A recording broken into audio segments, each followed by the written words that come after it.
Às vezes, a ausência de notícias pode ser uma boa notícia.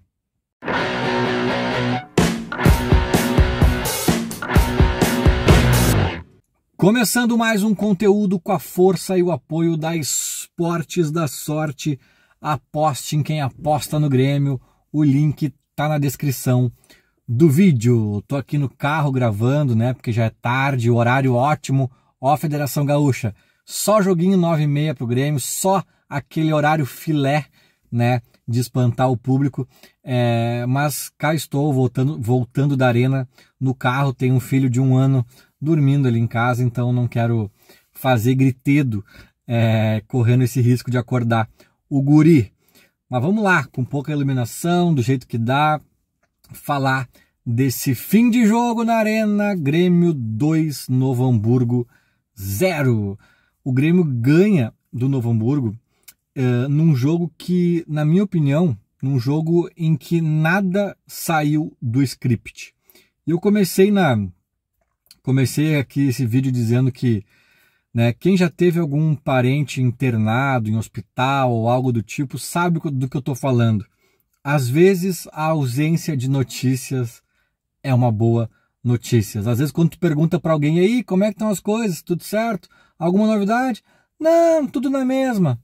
Cara, às vezes tudo na mesma é uma ótima notícia. E por que eu digo isso? Porque eu acho que não tem nada, absolutamente nada que tenha acontecido hoje na Arena que tenha me espantado, ou que tenha me chocado, ou que tenha chamado a atenção pro bem ou pro mal. Só que estava tudo dentro de um script que eu considero aceitável. É um script bem ok, né? Por isso eu acho que no frigir dos ovos é sim uma boa notícia.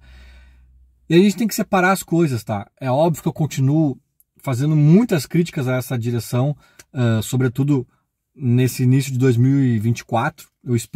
Eu sei que ainda é muito cedo e eu espero do fundo do meu coração que em breve já voltem os elogios e a empolgação e enfim, tudo volte ao prumo, né, aos trilhos.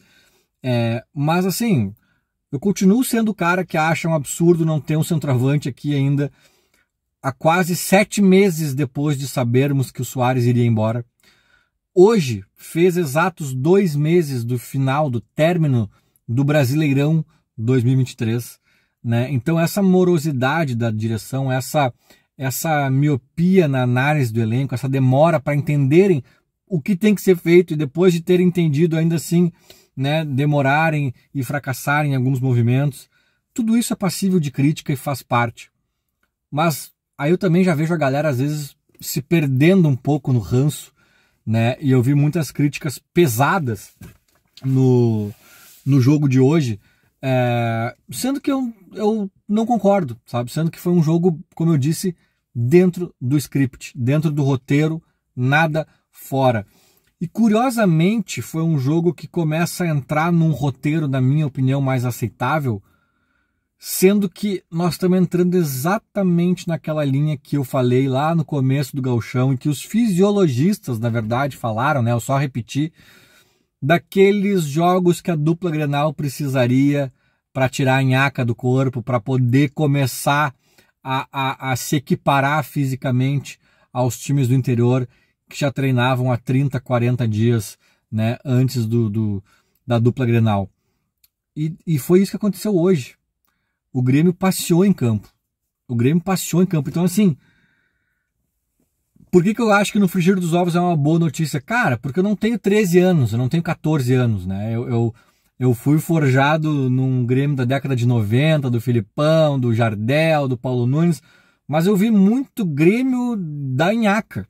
Até mesmo nesses 15 anos de jejum ali, pré-2016, cara, a gente teve uns timezinhos, acho que até o Renato botou a mão em um ou outro, a gente teve uns timezinhos do Grêmio ali que, cara, penavam contra o Novo Hamburgo, penavam contra, o interior do estado como um todo, né? Então, às vezes a gente diz assim, mas quem é o Novo Hamburgo? Porque, cara, o Grêmio não teve nenhuma dificuldade no jogo de hoje. Aliás, minto, o Grêmio teve dificuldades ofensivas. Era para ter sido 6-0. O Grêmio perdeu gols, o Grêmio, né, desperdiçou. Mas no contexto do jogo, cara, o Grêmio não sofreu. E já é o 4º jogo, se eu não me engano, que o Grêmio não sofre gols. Um Grêmio que ano passado sofria demais. É claro, a gente tem que fazer a ressalva. É só gauchão. Não é o Palmeiras do outro lado, não é o São Paulo, não é o Flamengo. Sim, mas o Grêmio fazia água, né, contra times pequenos, contra times às vezes menos expressivos também. E as primeiras atuações eu achei muito ruins do Grêmio, mesmo ganhando, né, a maioria dos jogos.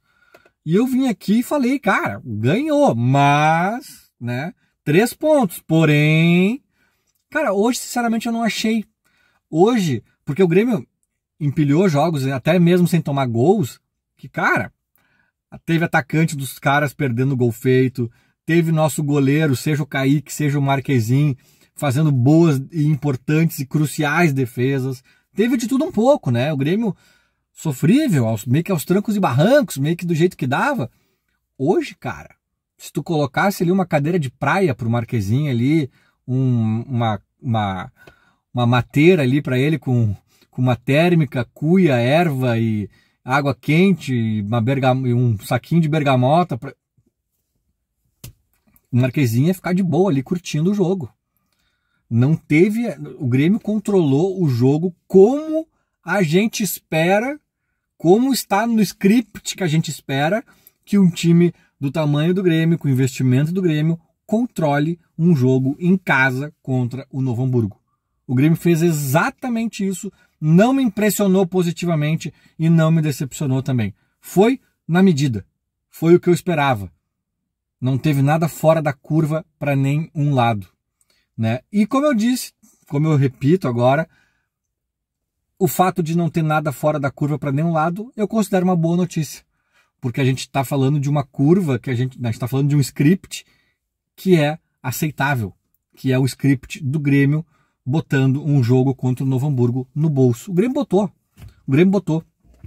Foi 2-0 e não foi 5 ou 6, porque o Grêmio brincou de desperdiçar gols. E eu acho que tem um pouco da carência ofensiva do time, tem as peças que faltam, tem um pouco de tudo isso. Mas às vezes também tem um pouco da concentração, né? Que depois que tu vê que o jogo tá ganho, 2-0, tu vê que o adversário tá nas cordas, não te ameaça, não impõe nenhuma dificuldade ali. Acho que tu já começa a jogar numa outra pegada. Acho que tem gol que o Grêmio errou ali, que talvez se fosse um 0-0 contra o Inter, contra o Corinthians e tal, talvez pudessem ter feito também. Tem um pouco disso, né? Às vezes rola até um preciosismo, né? Mas, enfim, nada de diferente.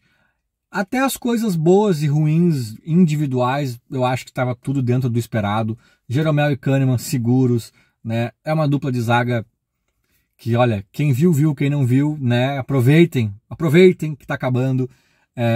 Seguros.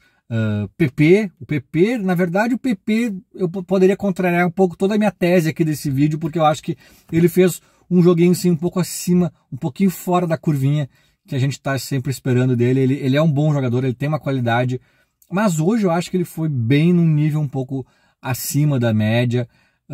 O Vijaçante sempre vai bem também, né? Aí tem ali o Galdino, sendo Galdino, a gente não espera muito e é dali da onde a gente não espera que realmente não vem.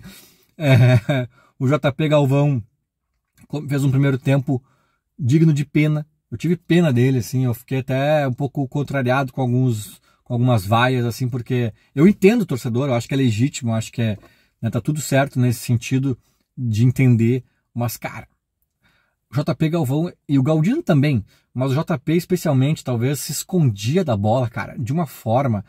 Eu vi os jogadores do Grêmio tentando achar ele e não encontravam. Ele estava escondido atrás de um zagueiro. Teve uma bola na minha frente, assim, eu estava bem no meio do campo, que o Vijaçante domina com certa tranquilidade, meio livre, assim, e ele sai andando de cabeça erguida e meio que procurando o JP, e ele tá ali um pouco mais para a esquerda, e o Vijaçante vai avançando como quem diz, tá, meu, e aí, o que eu faço? Daqui a pouco ele tocou, né, como deu para tocar, assim, como ele pôde. e obviamente um zagueiro antecipou e saiu caminhando com a bola dominada. Então assim, foi um primeiro tempo JP Galvão sendo JP Galvão. No segundo tempo ele vira um jogador brilhante? Não, mas ele melhora, né? E aí eu achei que o Renato tiraria ele no intervalo, até para poupá-lo de uma eventual vaia, né? Se ele fosse substituído continuando na mesma pegada, mas ele de fato parece acordar um pouco no segundo, né? Um pouco menos pior ou um pouco melhor, como queiram, né? Com a companhia do André parece que faz bem a ele. O André tem que jogar nesse time, Ah, talvez não esteja pronto ainda para ser o titular do Grêmio. Eu acho que não. Eu até tava falando com meu pai, né? Meu pai dizendo, mas eu fui no jogo com ele. Meu pai, mas esse André Henrique aí é bom, cara. Numa dessas dá para ser titular, sim. Falei, pai, aí o Brum tava criticando lá o CCD que botou o Lins para jogar uma Libertadores. O André Henrique é o Lins, cara. É o Lins em que sentido? Uns 20 e poucos anos, né? O Lins veio do Criciúma, o André Henrique veio do Hercílio Luz, né? O Criciúma é até maior que o Hercílio Luz, né? Então, claro que o André Henrique pode ser o novo Ronaldo Nazário. Não pode, né? Tô só fazendo uma figura de linguagem aqui. Mas pode ser o novo Lins também, né? Então a gente não sabe ainda. É muito cedo para tu jogar essa responsa no colo do guri e jogar uma Libertadores com o André Henrique de titular. Ele tem que ser, no mínimo, reserva, mas no mundo ideal até é um cara para ficar ali revezando com outro reserva. E, enfim, tem muito jogo, muito campeonato pela frente também, né? A gente tem que lembrar disso. Mas, enfim, aí o JP consegue ali fazer uma jogada interessante, onde nasce o gol, não é dele a assistência, mas nasce dele o gol, né, do André Henrique, que mais uma vez entrou bem.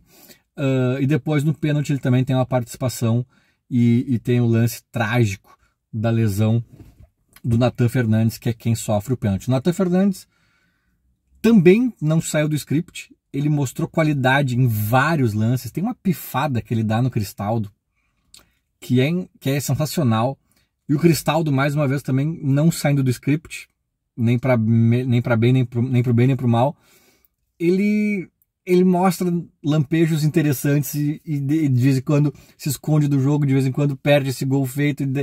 Aí tu fica naquela, né, cara? Tu pode fazer, às vezes, no mesmo jogo, um DVD do Cristaldo para vender ele pro Real Madrid e um outro pro Goiás não querer ele nem de graça, sabe? Então, também é um pouco de Cristaldo isso, né? A gente fica naquela expectativa de que se ele se firmar um pouquinho mais em alguns aspectos, uma regularidade um pouquinho maior em alguns aspectos, ele pode ser um baita jogador. E ao mesmo tempo a gente fica naquela expectativa que se ele piorar em alguns aspectos, ele pode ser um jogador muito comprometedor, assim. Então, o Cristaldo foi exatamente o que ele vem sendo no Grêmio, né? O Nathan também, eu tava falando do Nathan e acabei atravessando aí o Cristaldo, mas Nathan mostrando lances de extrema qualidade e por vezes também mostrando uma imaturidade, né? Uma driblação acentuada e desnecessária, perto às vezes do meio de campo, e perde umas bolas e tal.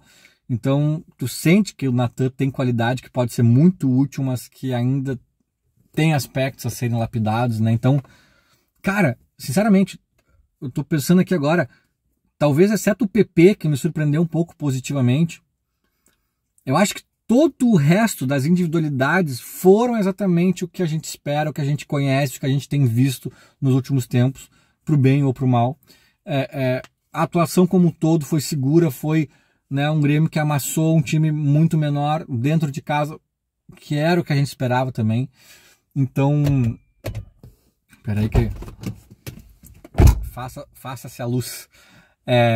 Então, nesse contexto, cara, assim, eu fico satisfeito, não fico exultante, não fico radiante, não fico, meu Deus, vocês viram o que fez o Rubens? Não fez nada, sabe? O Nathan Fernandes também não fez nada muito além do que a gente já viu, né? Todo mundo ali que o Vijaçante foi bem, não sei o que, mas nada fora do script. O Grêmio não fez 9-0, 12-0 também, né? Fez 2-0, perdeu uns golzinhos assim, é o que a gente esperava, né? Contra o Novo Hamburgo, pelo menos confirmou, porque nem sempre o que a gente espera, o Grêmio consegue confirmar, né? Então, por isso que eu digo que é uma boa notícia, mas é uma boa notícia dentro daquele script totalmente esperado por todos nós.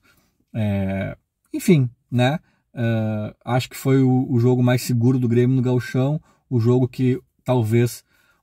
em que talvez a questão física tenha finalmente virado, né? Essa chave talvez tenha virado, e agora a tendência é que a gente passe a ter um pouco mais de facilidade contra os times do interior por conta dessa questão.